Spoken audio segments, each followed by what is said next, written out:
Halor ke jengai jengbit ye kiriu nge Hindu ban lai le ni aman lau snam ha ka Krem Mawjymbuiñ ka badan hamau sunram na kaliang wa advocate lawyer of VGK kantau laong ba umla ban kran shu Halor ka ne ka kam namar ba ka dei ka jeng pendam Henry ula pentip ba ka high court kala ailat ya ka do ba snong jong ka thain ban pen be ye ka ne ka kam da ka ba yasuk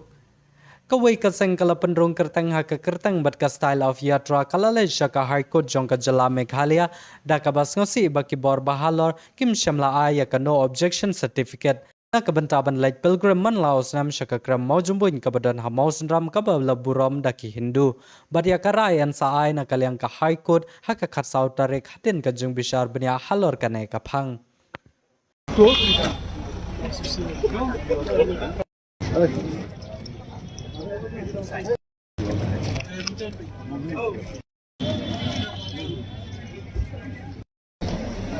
Will show.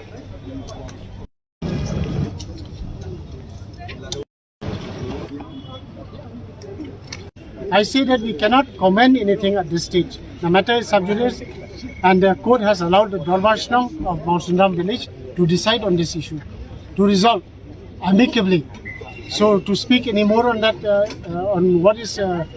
transpiring in the court, before the court, will be very dangerous. We cannot speak beyond what we have said just now. The matter is sub judice. The court will decide after we have made a decision.